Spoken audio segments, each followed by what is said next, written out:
Hey, what's up, comrades? Hope you're doing well. So, we're here to talk about Overlord, the light novel, Volume 4. And I can't emphasize enough, really, how much I enjoy reading slash listening to audiobooks versus most other kinds of medium, aside from video games. But it's just, I don't know, man. I love getting to the source of this shit. Like, I love watching Evangelion, Escaflowne, a lot of this stuff that's like originally made as an anime. The more and more I like trace things back, like I watch Fairy Tail and I'm like, this is cool. And then I read the manga and I'm like, this is better. And then I watch the manga of this and I'm like, this is good. And then I listen to the light novel. I listen to like the original and I'm like, man, this is always better. So I don't want to go on too much of a tangent about this stuff, but I'm always content.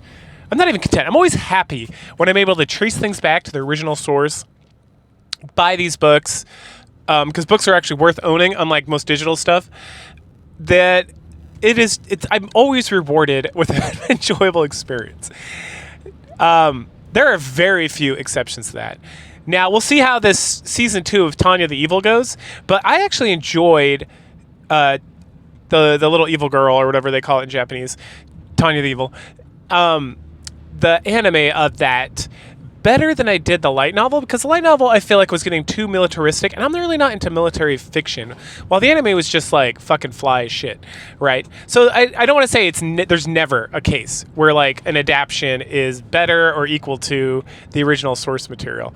Now I appreciate the source material for what it is, but again, there's parts of it where I was reading through that and I was just like, oh Lord, I literally don't care about troop movements. Like at fucking all. Like this is definitely something I enjoy better as like an adapted version. Most of this fantasy shit, I love the nuance and like the side stuff and all that shit that's going on. So anyway, I just want to say this is definitely on my list. I'm listening to this on the audiobook just because I don't have time to like sit and read. That's why it's been like 3 years since I started making these videos, and I'm like still on like the 4th book. I like the Dresden Files that I haven't talked about. I talked about one of those books like a year because that is like the extent of my ability to like read fucking books, unfortunately. So I actually went and found all the audiobooks of the Dresden Files. So I'll probably get to that after this. Or maybe when I finish up with the Highlander stuff. I think the Highlander stuff's going to go for like most of the year, to be honest. There's a lot. There's like movies. There's like 7 seasons of like live action stuff. There's a whole like animated series that's like 2 seasons. And I think there's a movie of that too. So it's a lot, especially when I'm doing it every other week. That's going to be at least half the year, if not more so, of stuff. And then Overlord's 16 light novels as of now that have been released in audiobook version. I'm going to wait to see... It's interesting. I was trying to figure out if they had like an omnibus of this thing that they were going to ship out, but it appears that like they've done like Yen Press or whoever's done like a real high quality job on like making these like hardcover, like pretty badass books. So maybe when I finish up, I've done collecting Fairy Tail, so I'm going to get Solo Leveling next. They have an omnibus of that. That's like $80. Maybe I'll get Overlord next because I love having fucking books, man. Anyway, that's a long rant in the middle of this series. Or it's not even in the middle, it's the first fourth of this series. So we pick up after the whole thing with Shaltir, my wife, and Ainz has returned to his room in Nazarick, and meets with Albedo, who is playing his wife. She's like, oh, honey, sweet, blah, blah, blah. They go back and forth a bit with this bit, if you will. And then he pulls out a map. They talk about the surrounding kingdoms and all that shit, and how like he got a bunch of information from like the Wizards Guild guy, but he didn't know like a whole lot or whatever. They talk about, it's like a huge lore dump here. A lot of stuff that I don't think will ever really come up in this series, just because I've experienced most of it.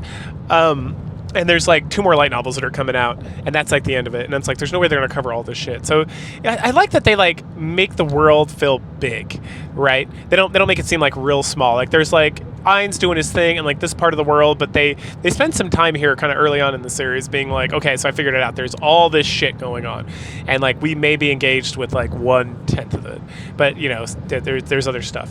So they talk about some of the funny ones. There's like a giant island floating above like a desert, and there's one with like wyvern riders, however you want to say it. And then we learn that Demiurge was sent to one of these areas to kind of like scope it out and see what's going on. They then talk about the Lizardman thing. and how it's about to start. And then Irons is unfortunately going to miss it because he's doing like some other shit. But he's put Cocytus in charge of that whole situation. But he's got the Momon like hobby, Momon. The Momon hobby that he's like engaged with is like it's like a lot of random bullshit he's got to deal with. And so Albedo's going to like record it like they're recording a fucking football game while Dad's at the office, and then he's going to come back and like watch it without getting anyone to spoil it for him. And this is kind of the tenor for the rest of the series, to be completely honest. We spent a lot of time. So now that we've established kind of like Ainz and like his main crew and their various and like their powers and how like exceedingly powerful they are, and then we see like the only person that would ever have like a chance in the Tomb of Nazarick to beat him, someone who's like specifically built by one of his like old friends to fight him in Shaltir, and that he was able to defeat her with like some difficulty, but not really any difficulty. We've the author of this series, which is he's so fucking good, he's excellent, has established like essentially the supremacy of Ainz Ulgold as like the master of this place. Like there could not possibly be a challenge. They'd all have to rise up against him, but they're so subservient, and he's kind of like established like his dominance. And we spent a lot of time with like him, and it's not that we abandon him, but now we spend each book spends, and sometimes two books spends a lot of time dealing with like other things, like people reacting to his existence. And it's a very interesting way to do this, because normally with a lot of isekai, we spend time with the isekai character and they're like either powerful or they're engaged with like powerful stuff, because and people get like this funny idea that like, oh, these people are they isekai'd and it's like they're immortal or power and everyone loves them and stuff. And it's like, man, you never read like Fushigi, you never read like, or you never saw like Escaflowne, you never like got engaged with like tons of like older isekai stuff, and even some of the newer stuff where it's like these people have like no powers when they get isekai'd over or whatever. There's just like this trend recently with like the Sword Art Online thing, essentially. That's not even like the most, there was like stuff before that too, but that kind of like really blew it into mainstream popularity. And then stuff that kind of gets like categorized with that, like Banging Girls in Dungeons, Danmachi, which is like not isekai at all, but it's got kind of the similar kind of video game fantasy world stuff going on. So it's not like an apt comparison, but I can see why that happens. Anyway, so this book is all about these lizardmen. And if you remember from the previous book, they talked about, hey, we want to see if we can get these lizardmen, see if they make better undead, yada, yada, yada. So we're going to get engaged with that. And so this book is written almost like a shonen, like a regular shonen and like light novel with like a main character and like people around him and like an evil force they have to like fight and overcome, and like the power of friendship and shit. So let's get into it. So we meet Lizardman, Zeus Thui or something. I'm just going to fucking call him Z because it's easier for me. We learn that the lizardmen all live in, like, well, there's lizardmen all over the place, but there's a big group of lizardmen that used to be like 7 tribes, but now it's 5 tribes because they had this war, and 2 of the tribes like noped out. So it was like 3 tribes versus 2 tribes, and those 2 tribes got like destroyed, and the members from like those 2 tribes like went and joined one of the like the neutral tribes, right? But then they all went back to just kind of like doing their own shit and minding their own business. And that the lizardmen generally have like a strict caste system. There's like the chief and then like the shamans, and you go down from there, right? But there's an exception to that. There's these characters called travelers, and travelers like forego all like allegiance to like whatever. Sorry, excuse me. So they can go explore the world.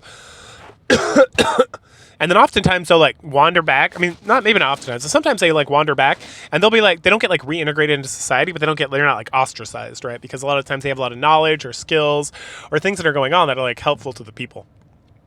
So the main character of this shonen anime is Z, and he's a traveler. So he forsook his people, and I think it's his younger brother is the chief of this tribe that he's like kind of hanging out with, right? I wrote down that most never come back, so I guess most. So it's rare when they come back. But anyway, so they always carry like this mark of the traveler because they can't be a part of the caste system, no matter how powerful they are. So in his travels, he acquired some frost sword, which there's like 4 legendary weapons of the lizardmen, and this comes up a lot. And when people have them, it's like, wow, the 4 legendary weapons. And so the frost sword is like one of these legendary weapons, and so he's like very famous and all this stuff. Anyway, so he goes and takes his fish to like his pet hydra, row, something like that, right? Who's like this huge hydra, like and the hydras are like they stand on 2 feet, and the lizardmen are like big.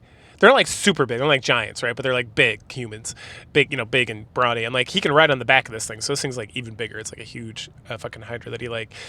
We find out later more about that, so I won't get into it now. But he's feeding him some fish, and he's thinking about how he heard about these like fish cages, or I'm trying to remember what they're called. A lot of people who grew up on islands, like the Japanese, for example, or the Hawaiians or stuff, they built these areas which like attract fish, and then they kind of like feed the fish. The fish get really big, and they get big enough where like they cannot get back out of this area, and then when they can't get back out, now it's time to like eat the fish, and it's like a fish farming technique. And so he spent a whole year and a lot of resources trying to figure out how to like create one of these for the village so they could like be more sustainable. And not sustainable like the bullshit idiots environmentalists talk about, but like sustainable as in like actually like, oh, we can keep making food and stuff. Um,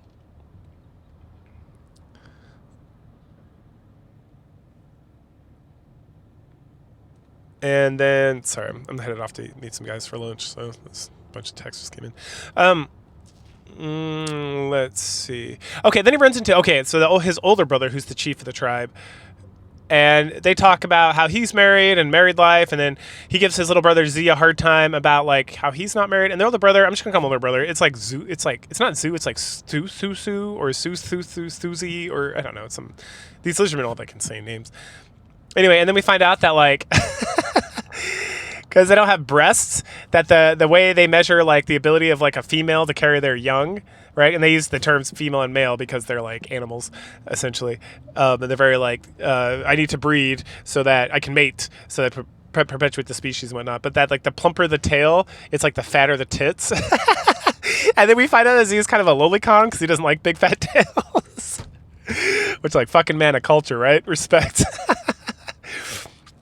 Anyway, they chat for a bit and then they separate, and then Z gets like this strange premonition, and then he sees a dark cloud in the sky moving towards the center of the village. So he runs over and checks it out with his brother and like the rest of the warrior cast, and it's this like crazy evil creature that is like sent for mines, obviously, that warns them that the destruction will come in 8 days. So get ready, and that each of the villages will be destroyed. And that their village will be village number 2. So this causes older brother to have a council with like his council of lizardmen and stuff. And so they talk about the cloud thing, and they talk about the shaman is like it's at least tier 4 magic to summon one of these things, and so fighting would be suicide because the most that like the priest can do is like a level 2 magic, and the most that like most any lizardman can do is like level 3 or something, tier 3. So they chat some more about what they should do, and then Z is like, let's fight them. But first, let's ally with the other tribes, and this is where we get all the information about the war and stuff that I already talked about. Okay. The other envoy. Okay, so then Z says he's willing to go to one of the tribes that took in a lot of the losers, as well as like the other tribe that was neutral during the war, because he's a traveler, so it'll come off like he can like negotiate a little bit better than the other guys, I guess. And that they're going to meet up at the village with like, because they have 2 tribes that are kind of their allies. So he's going to meet up with the 2 that are like not their allies before, and then they'll send envoys to their 2, and then they'll meet up at the village that's supposed to be like the first village, so they'll kind of like figure that out somehow, I guess. A bit later on, Z is going to row to and to like get ready to get out of there, and his brother comes up and they chat about the war and how he thinks Z should have been the chief, not him, and whatnot, because he's much wiser. And then Z is like, oh, the past is the past, I gotta go. So he goes. So then we take a little break from all the lizardman nonsense. We go over to Nazarick. We find Shaltir. She's trying to drown her sorrows, right? She still hasn't received like a proper punishment in her drink. And so she's like, oh, so I and something, even though she's immune to toxins, she's just like hanging out. And then there's the guy who's like the bartender, is some mushroom man. He's also like the sous chef for like the whole place. And he's annoyed because she's being like ridiculous. And then our boy Eclair, the penguin guy, who's like the second in charge after Sebas, like the butler, right-hand man, or second butler or whatever.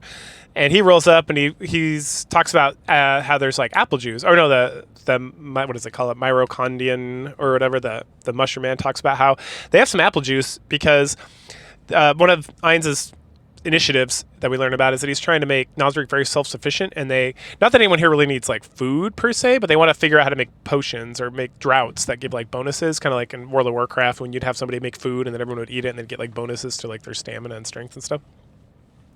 And so they got apples, and then they planted them in like the part of like the 6th floor where they have like an actual forest and sunlight and day and night cycle and all that stuff because of magic. And so they're growing them to see if they can use them to make stuff. And so Shaltir and Eclair are like, yeah, it's all right. We also learned that Ainz has recruited a dryad. I don't think that ever comes up again, but there's a dryad that he went and found and brought her down here so that she could help with like the planting and working and all that stuff, which is fun. And then Shaltair is like still super sad about her betraying Ainz and stuff, and wanders off on her own. Back to the Lizardman. It's like intermission. Z heads to the Red Eye Village, which is the first one. He leaves Roro outside, introduces himself, and he's like, "I need to talk to your chief." And they're like, "All right, come here." So he goes, and it's some albino chick, and her name's like Crush Lulu or something like that, and she is like so fucking hot. She's a little lizard, all right? So it's like Z's thing. So he's so turned on by how sexy she is. He does like an immediate mating call and then asks her to marry him. And she like freaks the fuck out. But, you know, she's still very flattered. Because albino lizardmen are like very rare, just like in like real life, right? So they're born with red eyes and white scales, but they always have strong magical powers. And we find at this village specifically, always, like once a generation will have like an albino female born, and then she becomes like the head shaman or whatever, because she's always born with like much more magical capabilities, which is why she's able to do like tier 3 magic instead of just tier 2 or something. Anyway, they talk back and forth about the whole situation, about the plan, and Z is very frank about what's going on, and eventually she agrees that that's a good plan. They should all participate together and work, because that's going to give them the best chance. And then we learn that the reason they didn't... So this, like I said, this is one of the groups that did not participate in the previous war. And he's like, well, how'd you guys survive? All that shit was going on. And she's like, cannibalism. And he's like, and she's like, I know, I'm so embarrassed, because cannibalism's super taboo, and it's something they did. They like, the people who die, they would eat them, and yada, yada, yada. And eventually it became so taboo and so hard for the survivors, they killed the old chief who like put this in charge, who came up with this idea, and then she eventually killed him and had took over, and it's like a shame to her and a shame to her people and whatnot. But Z's like, it's all in the past, who gives a fuck? I still want to put a baby in you. Or spray your eggs, or whatever the fuck they do, however that works. Anyway, so they spend the rest of the evening selling the idea of the alliance to like the rest of the tribe. The next morning, Z's like exhausted from like spending all the night doing all that shit, but he needs to head to the Dragon Claw tribe or something, and they have the finest warriors, and that's the other group that like didn't join up, right? That a lot of the people who survived from the war like went and joined his troop. And then Lulu shows up, and she's wearing this huge like she's a sniper in fucking Call of Duty, kind of like grass looking thing. And he's like, what the fuck? And she's like, well, because of my skin or my scales or whatever, like the sunlight's really bad, so I have to like cover myself so I don't like something albino bullshit, whatever. And then he's like, oh, okay. And she's like, you look really tired. Are you okay? And he's like, I don't know. And she's like, take this nut. And he bites the nut, and it's like it's cocoa or essentially like caffeine or cocaine or whatever. And he's like, woo, I feel great. And they head off. Elsewhere, meanwhile, Aura is leading like a project in some forest. She's being assisted by like a large group of golems and undead overseers and whatnot. And then we find out she got one of these watches that like, so Momon has a watch that will like tell him stuff from like previous books, and it's got the voice of like Bubbling Teapot, I think is her name. Bubbling Teapot is the one who made Mari and Aura. She's the older sister, like the older twin sister of the guy who made Shaltair, right? Which is why Shaltair and Aura are like frenemies. They're like best friends forever, but also like they have to like pretend to fight and bicker because like their masters were like twin brother and sister who like fought or whatever. Anyway, this is kind of like a nonsensical thing just to be like, don't worry, this is not a Lizardman book now. We're still going to Nazarick and doing shit over there. Like, don't forget that this is Overlord. Anyway. And so she's super happy about that, and then she eats some lunch or whatever. Back to Lizardman. So they get to the Lulu and Z get to the Dragon Claw tribe, and the leader there was also a traveler, but he came here, and the whole thing with this bang is that the reason why he gets to be chieftain as like the traveler is because the Dragon Claws are all about might. So he beat the shit out of like the previous chief, and so then he became chief. His name is also Z something. It's like Zol or something. Anyway, he's a monk. We find that out very shortly, so I'm just going to call him Monk, Lizardman. So he's got a giant arm, and then he carries this huge halberd and stuff. And so they chat a little bit about fighting out who's the strongest is, and then they'll have a conversation or whatever. So they get this duel, and then Crush has decided in her heart that she's going to marry and mate with Z. So she touches him and gets super flustered. She hasn't told him yet, right? And then we get like a shonen anime battle between the two Lizardmen, which is fucking awesome, right? So Z figures out that the monk, the whole thing with the halberd is like a trick that he gets, because he's not good at using the halberd because he's a monk, right? He's like a hand-to-hand fighter. So he uses it to like lull people into a sense of like, aha, I can get this guy. And then he ends up using that information to defeat people. But then because Z is like tracking that, he's able to like dodge out of the attack And then it becomes like an attrition battle because Z is not as like skilled of a fighter as this guy's with his like monk capabilities, but because he's fighting with like his fists and claws, that Z can just like defend with like his Frostbane or whatever the fucking sword's called. And that Frostbane, one of its like has like 3 abilities. One of the abilities is that every time it parries, it like drains a little bit out of like the weapon of the person that's like attacking him, or like will shatter the weapon. But because monk's weapon is his body, it like drains his energy and his ability to like keep fighting. So eventually he just like wears the guy out and he's like, I'm done. And then he okay, so and eventually he's just like, all right, you won. I can't do this anymore. Like I can barely move. And then we learn that Monk lost to the previous owner of the sword, and that Z had to go like defeat him as part of like the war efforts. That's how he ended up with the sword. He didn't get it as a traveler. He got it before he became a traveler during the war by defeating the guy. Part of the reason he was able to defeat the guy is because he had already used like the 3 charges he had for the day, because it's like a D&D item. So after like a day, it like charges 3 times or whatever. And that after he lost the battle against the original owner of the sword, he went and like hung out with the dwarves and learned how to like drink and be a monk and stuff. And then we learned that Z went to like the elves, it seems. I don't say elves directly, it says like forest people up in like this area, and it's like, okay, that's probably elves. They can... Okay, so then Crush heals both of them, which gets her a lot of street cred with like the tribe, because she didn't just look after her man, she looked after everybody. And then it's drinking time, and we find out that one of the 4 magic items, like, so there's a sword, and now there's some sort of like, I don't even know what it's called, like a colander, or not a colander, like a... like witches use it. What's it fucking called? Cauldron. There's like a cauldron that has like unlimited alcohol, but it's kind of shit. And so they just like drink and party and stuff. And then during the party, Monk and Z and Crush talk about the plan. They all, the Monk agrees to like do the fight. And then Crush mentions parlaying with the people, because it'd be better to serve them than be completely annihilated. And they agree, if it's possible, they will talk it out. And then Crush and Z get married, I guess. They say some words, so I assume that's what all that means. It was kind of interesting. Anyway, so we go to like another intermission, but this time instead of going over to Nazarick, we head over to the Thane's Theocracy. And we see this guy is like writing up about what happened with like the person who used the God tier item and Shell tier. And he's also thinking about how the church wants him to mate, because they have these like saints, right? And we kind of learned about this before. They have like a whole like Bene Gesserit kind of situation where they're trying to like mate certain groups of people together to like maintain bloodlines or like increase magical power or whatever. And this guy's pretty young. I guess it says something about him being like 20 years old or something, and that he is like a descendant of like the gods or something. And then there's this chick playing with like a Rubik's Cube, right? So there's clearly some more isekai business going on that we're not like fully aware of what's going on with all that. And they chat about the Shaltir incident from their angle, which is not really new information. It's like, oh, we said this guy's out and they all got killed, but then one of them was able to use this item and it kind of destroyed the item, or they were able to recover it. I don't know. Anyway, they misread the situation, which causes like a detriment to their future endeavors, like much later on. All right, so back to Lizardman. They all meet up. They chat. The monk guy wants to fight Z's brother, and so Z was stronger, so they go do that. And then oh no, wait, they're gonna do that later. They do like a plan. All the chiefs meet and they invite Z because he's the pro tycoon, so he has to be. We see one of the other treasures. It's this bone armor that like it gives, the more intelligence you like give away while wearing it, the stronger it becomes. Like literally, it's like bone dragon armor. And so this guy is able to like still have a conversation and think even though he's wearing the armor, which means he's super genius. And I don't know why he's just take the fucking thing off. Maybe he can't. Maybe it's like a cursed item. I don't know. They don't really get into it. Anyway, we learn that Ainz only sent like 5,000 guys, and so they discuss that and the tactic. And then Z and his girl talk about getting married and offspring and stuff. So I guess they didn't get married before.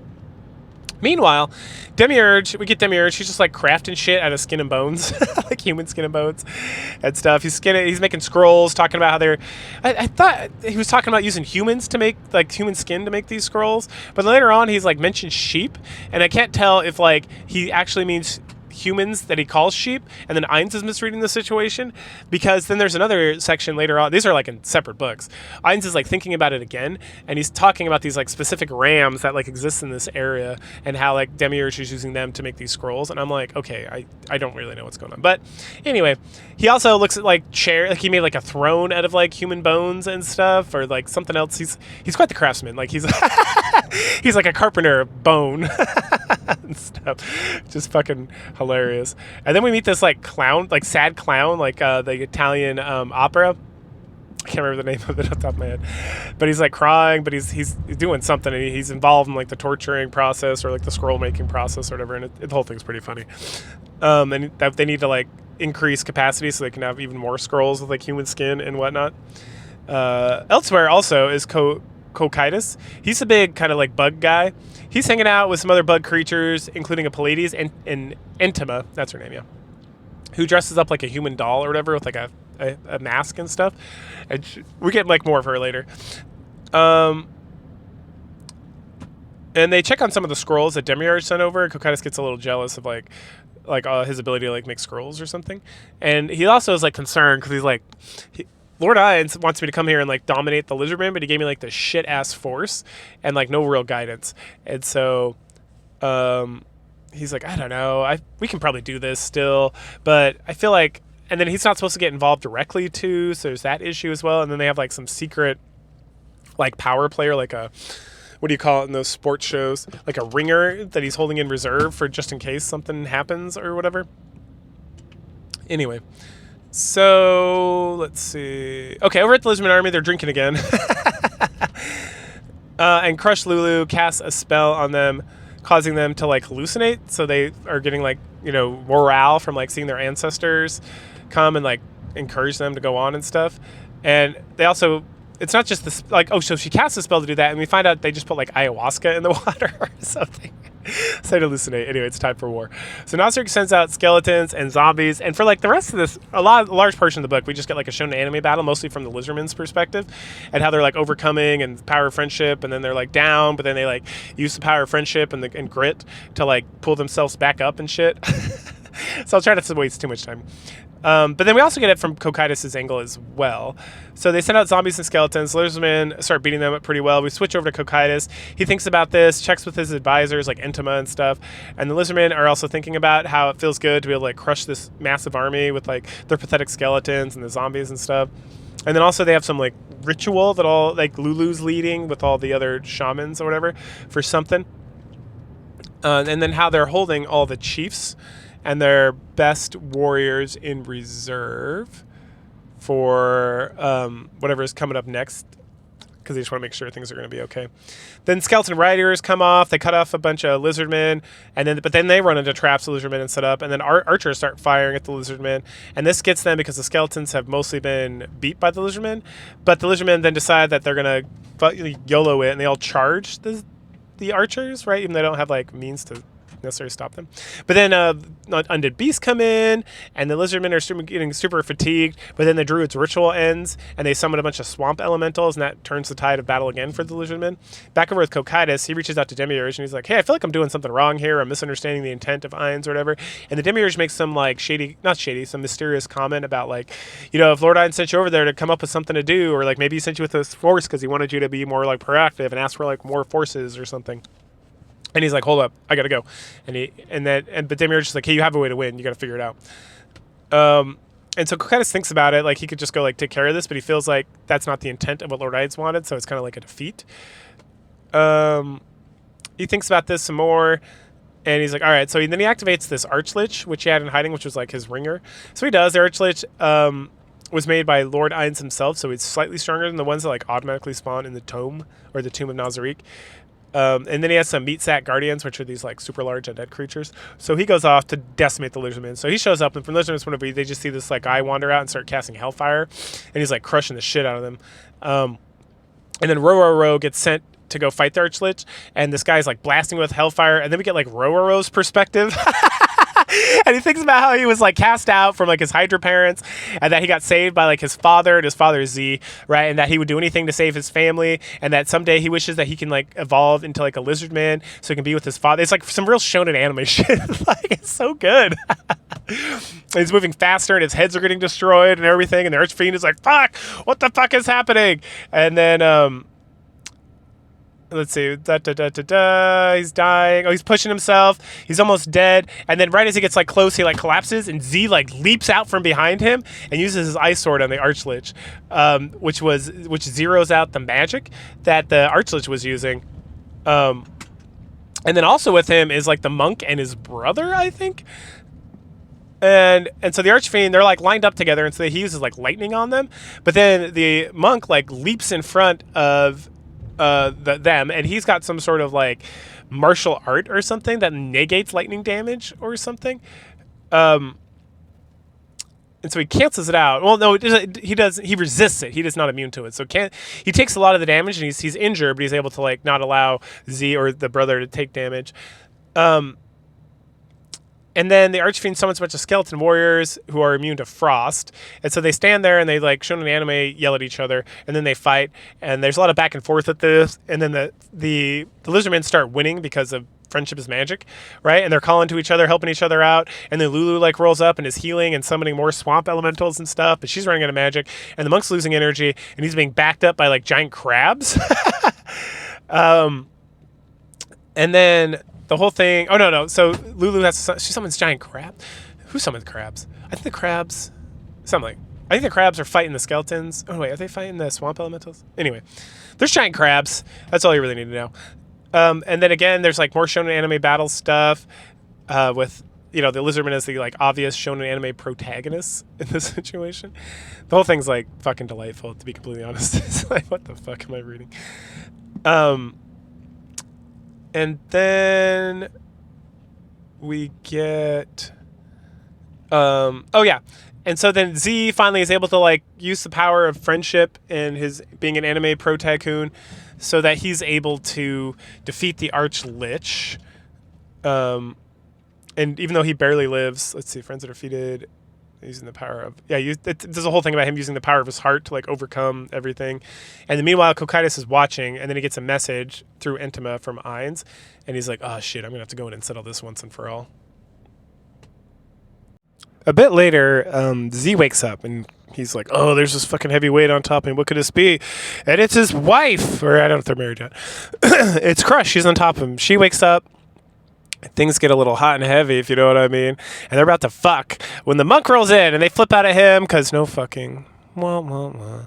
He tells them that they have to come to the party, and as they leave, they run into Ro, who smashes into Z, and he's all healed up.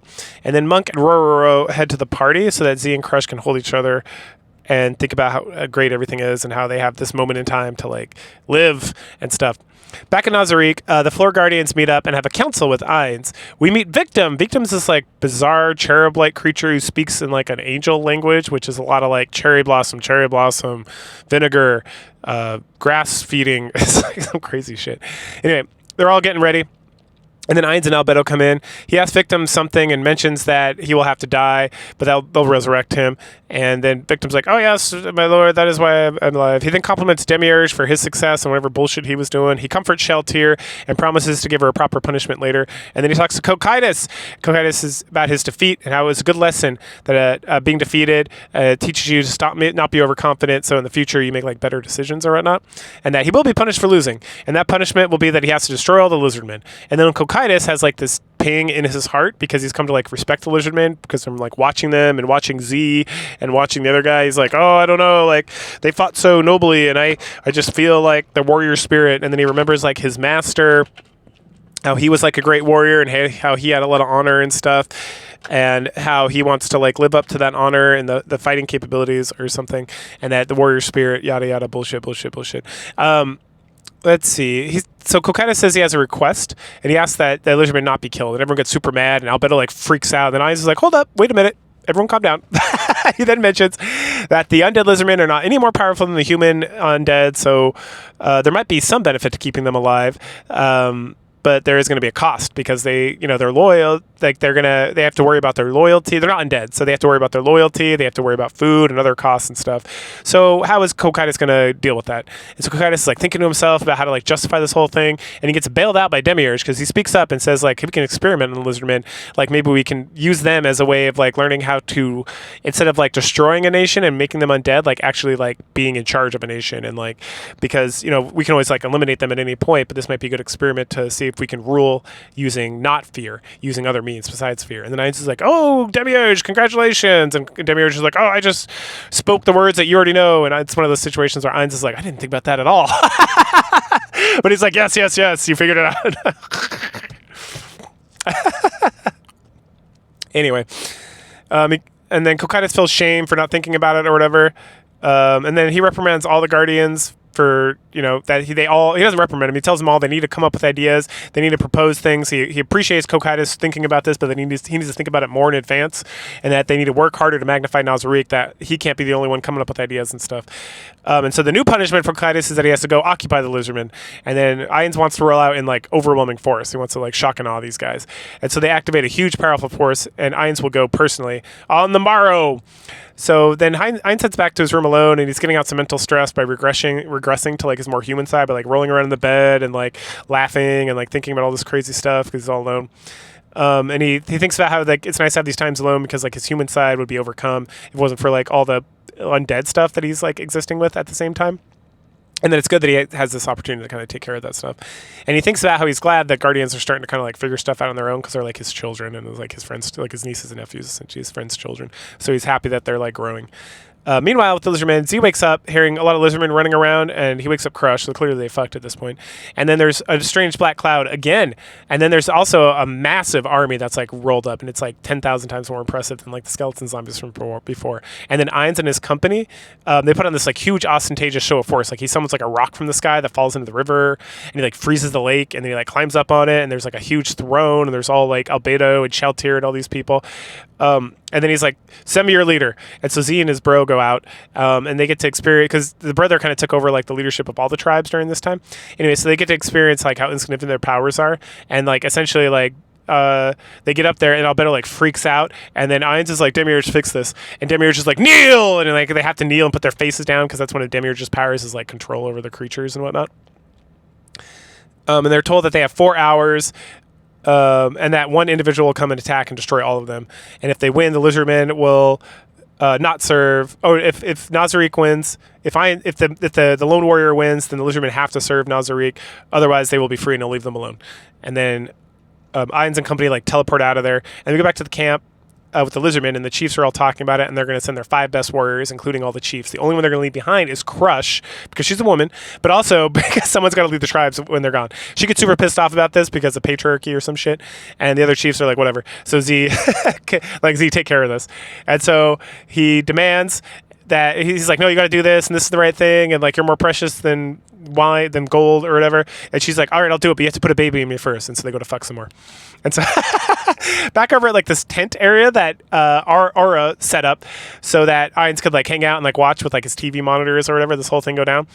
It's this beautiful, super elegant Sultan level of tent situation going on, and then they're all ashamed that it's not as masterful as Nazarick is.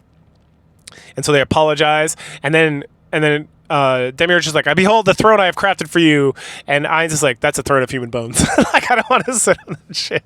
And he's how do I get out of this? And then Shaltir's standing there, and he's aha, I know what to do. And he's Shaltir, get on your knees. And she's oh, get on your hands and knees. And he sits on her, and it's this shall be your punishment that I had promised. And everyone, and the Demiurge, and everyone's oh, Lord Ainz, you're so wise. And he's phew. And then she starts getting she starts orgasming essentially from him sitting on her, and he's what the fuck? Why is she such a sadomasochist? Lord Christ, man. Albedo walks in, sees him sitting on Shaltir and her having an orgasm, and then she freaks the fuck out, and she's Lord, may I take a minute to go handle something? And he's you may. And then we hear her smashing things and screaming in the other room, and then she comes back in and she's I am better now. They didn't discuss more about the world items stuff, about the thing that took over Shaltir and whatnot.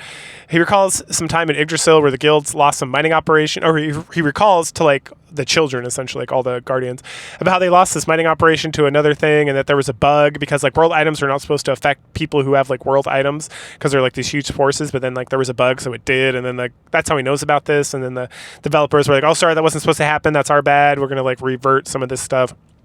And they all get super pissed off hearing that they lost the mine. He's no, it's fine. We learned something, and you can all learn something from this too. And it's, you need to be more crafty and stuff like that. And then Demiurge at some point's maybe her getting attacked by this thing was just some random chance. And the Ainz is no, I don't think so, but maybe I'm overthinking it.